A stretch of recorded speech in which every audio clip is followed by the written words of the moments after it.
Hello YouTube and the Tribe of the Horror Realm.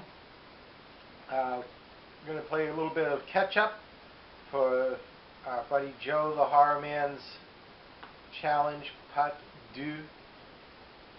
And this is day 1, which was yesterday. And his choice was a lost limb or limbs. And the only thing that you couldn't have lost was your head, because he had already done the decapitation. So any other body part that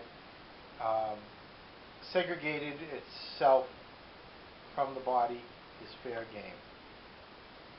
So, what did you choose? Evil Dead 2. I picked Evil Dead 2 because I remember Ash cutting off his hand with a chainsaw because it was possessed. Remember it was a chainsaw? Yeah. First he stabbed it, right?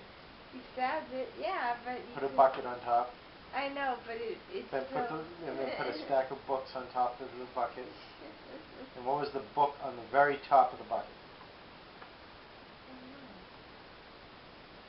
Farewell to Arms! Somebody poor poker was going to choose that. Oh, really? Yeah, but he didn't.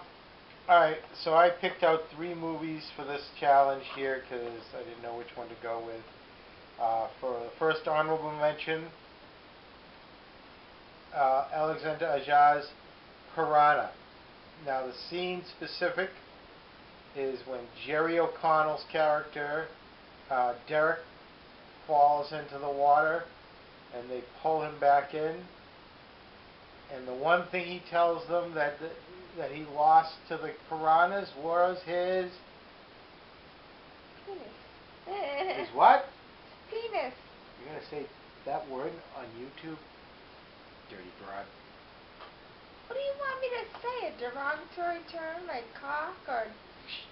No. You could have called it his schmeckle or... Schlong. Listen to you. A whole new side of it you guys have never seen, huh? Also was Frankenstein and the Monster from Hell. Very underrated Hammer film and really a gory film at that, and one that we really enjoyed. And the scene specific is at the very end of the movie. A good portion of the entire movie takes place in a insane asylum, and the creature at the very end gets literally torn apart by the inmates. So all his body parts are just torn to shreds. But my number 1 pick is from a classic and a favorite of mine, and that is the great slice of cheese, The Brain That Wouldn't Die. And no, we're not talking about the head known as Jan in the Pan, because we're not doing decapitations. We're talking about the scientist, excuse me, it was more like a lackey for Bill. The assistant. Yeah.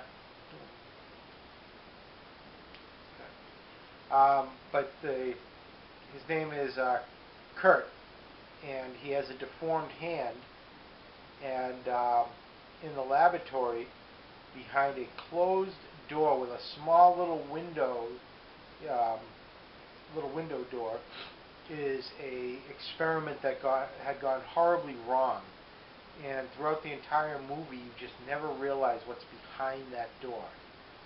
And at one point, Jan is just getting under Carl's skin, and she is just driving him crazy. And he backs up towards the door, focusing his attention to Jan, and the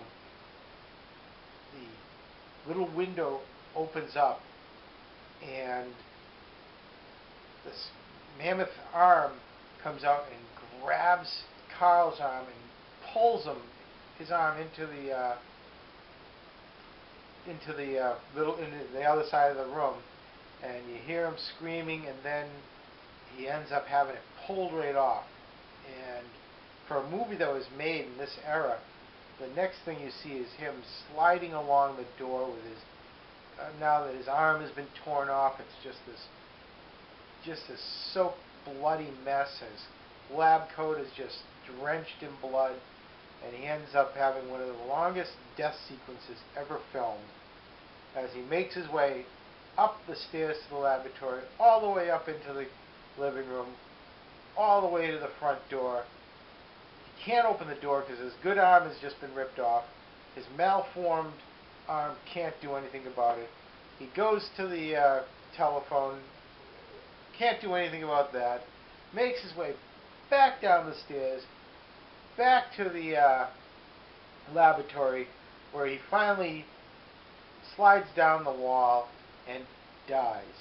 It is got to be the longest death scene ever filmed. It's just, now I want to watch it again. I just love this movie, and I know she's the same way because we saw it when we were kids. And this one is actually it's a public domain title, but this one by Synapse Films is probably the best edition you can get of the movie itself. So I highly recommend it versus any of the other ones out there. So that's our pick for day 1. We'll be right back with day 2. Thank you.